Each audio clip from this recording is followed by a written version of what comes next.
നിത്യനും നീതിമാനും സർവശക്തനും സർവ്വവ്യാപിയും സ്വർഗസ്ഥനുമായ ദൈവത്തിൻ്റെ അനുഗ്രഹ വർഷങ്ങളാൽ അഭിഷേകം ചെയ്യപ്പെട്ടിരിക്കുന്ന മൺമയനായ മനുഷ്യൻ കീഴടക്കുന്ന പെരുമയുടെയും പ്രതാപത്തിൻ്റെയും സുഖ സൗകര്യങ്ങളുടെയും സമ്പൽ സമൃദ്ധിയുടെയും കൊടുമുടികൾ മനുഷ്യ മനസ്സുകൾക്ക് സങ്കല്പിക്കുവാൻ കഴിയുന്നതിലുമപ്പുറമാണെന്ന് ശലോമൻ്റെ ജീവിതം ചൂണ്ടിക്കാണിക്കുന്നു.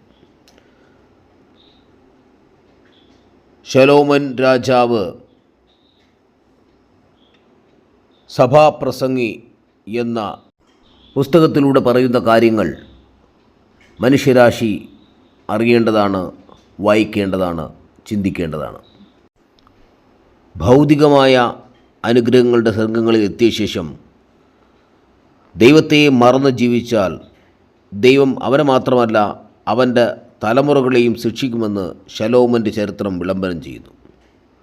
ശലോമോൻ വാഴ്ച ആരംഭിക്കുമ്പോൾ ദൈവം പ്രത്യക്ഷപ്പെട്ട് അവന് ജ്ഞാനവും വിവേകവുമുള്ള ഹൃദയം നൽകിയിരുന്നു എന്നും അവന് സമനായവൻ അവന് മുമ്പുണ്ടായിട്ടില്ല പിമ്പുണ്ടായിട്ടില്ല എന്നും അരുളി ചെയ്തു. 1 രാജാക്കന്മാർ 3-12 ഇത് വ്യക്തമാണ്. അതോടൊപ്പം ദൈവം അവന് ധനവും മാനവും വാഗ്ദത്തം ചെയ്തു. തനിക്ക് മുമ്പ് യെരൂശലേമിൽ ഉണ്ടായിരുന്ന എല്ലാവരെക്കാളും അധികം ജ്ഞാനവും ധനവും അഭിവൃദ്ധിയും പ്രാപിച്ച ശലോമൻ മഹാനായി തീർന്നു. തൻ്റെ കണ്ണ് ആഗ്രഹിച്ചൊന്നും നിഷേധിക്കാതെയും ഹൃദയത്തിൻ്റെ സന്തോഷത്തിന് വിലക്ക് കൽപ്പിക്കാതെ അവൻ ജീവിതം മധുരമായി ആസ്വദിച്ചു. സഭാപ്രസംഗി 2:7-10 ഇത് ചൂണ്ടിക്കാണിക്കുന്നു. പക്ഷേ സ്നേഹവാനായ ദൈവം അവന് നൽകിയ ജ്ഞാനവും വിവേകവും സ്വന്തം ജീവിതത്തിൽ പ്രായോഗികമാക്കുന്നതിൽ ശലോമോൻ പരാജയപ്പെട്ടു. അന്യദൈവന്മാരുടെയും വിഗ്രഹങ്ങളുടെയും ആരാധിക്കുന്നതിൽ നിന്ന് ഭാര്യമാരെ സ്വീകരിക്കരുതെന്നുള്ള ദൈവത്തിൻ്റെ കൽപ്പന അവൻ തള്ളിക്കളഞ്ഞു. 700 കുലീന ഭാര്യമാരും 300 വെപ്പാട്ടികളും ഉണ്ടായിരുന്ന ശലോമോൻ വയോവൃദ്ധനായപ്പോൾ ബിംബാരാധകരായ ഭാര്യമാരുടെ സമ്മർദ്ദത്താൽ അവരുടെ ദേവന്മാർക്ക് പൂജാഗിരികൾ പണിയുകയും അവയെ ആരാധിക്കുകയും ചെയ്തു.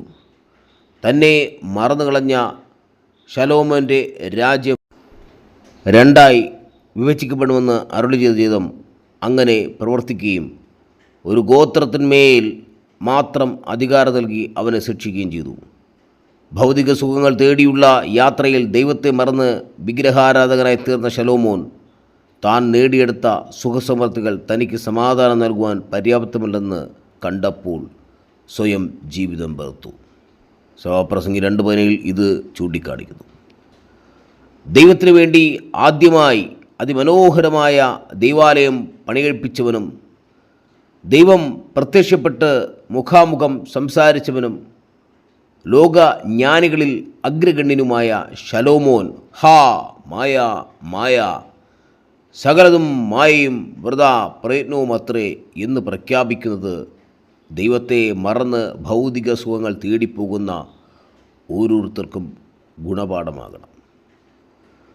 സത്യത്തിൽ ബൈബിൾ പഠിക്കുന്ന, ബൈബിൾ വായിക്കുകയും ധ്യാനിക്കുകയും ചെയ്യുന്ന ഓരോ വ്യക്തികളും അങ്ങേയറ്റം ഹൃദ്യമായി വായിക്കേണ്ട ഒരു പുസ്തകമാണ് സഭാപ്രസംഗി. അതിലെഴുതപ്പെട്ടിരിക്കുന്ന കാര്യങ്ങൾ ധ്യാനിക്കുകയും വായിക്കുകയും മനസ്സിലാക്കുകയും ചെയ്യുമ്പോൾ ജീവിതത്തിലെ പലവിധമായ കാര്യങ്ങളും നാം മായ എന്ന് എണ്ണം. ബൈബിൾ പഠിപ്പിക്കുന്ന, ബൈബിൾ ചിന്തിപ്പിക്കുന്ന അതീവ രഹസ്യമുള്ള, അതീവ ഹൃദ്യമായ അനേകം തത്വങ്ങൾ കൊണ്ട് നിറഞ്ഞിരിക്കുന്ന ഒരു പുസ്തകമാണ് സഭാപ്രസംഗി.